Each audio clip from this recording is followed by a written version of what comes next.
কাশ্মীর ইস্যুতে যখন ভারত সরাসরি যুদ্ধ পরিস্থিতির দিকে এগিয়ে যাচ্ছে, তখন ভিন্ন এক কৌশল অবলম্বন করছে চীন। দেশটির পক্ষ থেকে কোনো সরাসরি মন্তব্য না এলেও পরোক্ষভাবে পাকিস্তানকে সামরিকভাবে শক্তিশালী করে তোলার পদক্ষেপ ইতোমধ্যেই শুরু হয়ে গিয়েছে। বিশ্লেষকরা বলছেন, ভারত যদি পাকিস্তানের সঙ্গে যুদ্ধে জড়ায়, তাহলে চীনকে একই সঙ্গে প্রতিপক্ষ হিসেবে পেতে পারে। প্রতিরক্ষা সূত্রে জানা গিয়েছে, পাকিস্তানের JF-17 যুদ্ধবিমানের জন্য চীন আধুনিক ও দূরপাল্লার PL-15 আকাশ থেকে আকাশে আঘাত হানতে সক্ষম ক্ষেপণাস্ত্র পাঠানো শুরু করেছে।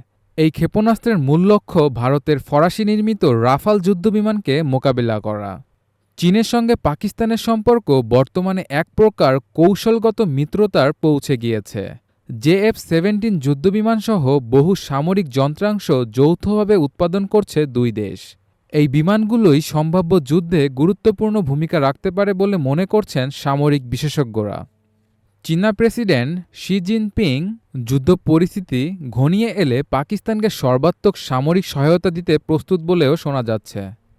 ইতোমধ্যেই কেট কারাকোরাম যুদ্ধবিমান আল খালিদ ট্যাঙ্কসহ বিশেষ সামরিক সরঞ্জাম সরবরাহের পরিকল্পনা নিয়েছে চীন। পাশাপাশি আকাশ প্রতিরক্ষা ব্যবস্থা সরবরাহের কথাও বিবেচনায় রয়েছে। চীনের সঙ্গে পাকিস্তানের ঘনিষ্ঠতা শুধু অস্ত্র সহযোগিতায় সীমাবদ্ধ নয়। পিপলস লিবারেশন আর্মির সঙ্গে পাকিস্তান সম্প্রতি যৌথ সামরিক মহড়া পরিচালনা করেছে। এতে যুদ্ধ চলাকালীন পরিস্থিতিতে পাকিস্তান সেনাবাহিনীর প্রস্তুতি ও মনোবল বাড়বে বলে মনে করছেন বিশ্লেষকরা। অন্যদিকে ভারতের জন্য কৌশলগত চ্যালেঞ্জ আরও জটিল হয়ে উঠছে। ভারতীয় সীমান্তে সম্প্রতি চীনা সেনাবাহিনীর তৎপরতা বেড়েছে বলে রিপোর্ট করছে আন্তর্জাতিক সংবাদ মাধ্যমগুলো।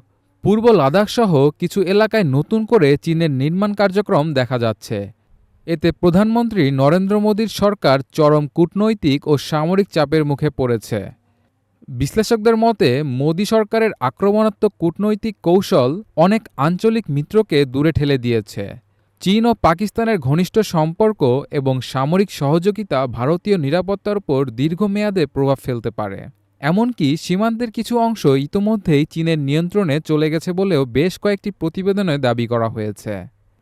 সব মিলিয়ে কাশ্মীর ঘিরে দক্ষিণ এশিয়ায় যুদ্ধ পরিস্থিতি যত ঘনিয়ে আসছে, ততই চীন পাকিস্তান জোট শক্তিশালী হয়ে উঠছে এবং ভারতীয় ভূরাজনৈতিক অবস্থান আরও দুর্বল হয়ে পড়ছে বলে মত আন্তর্জাতিক বিশ্লেষকদের।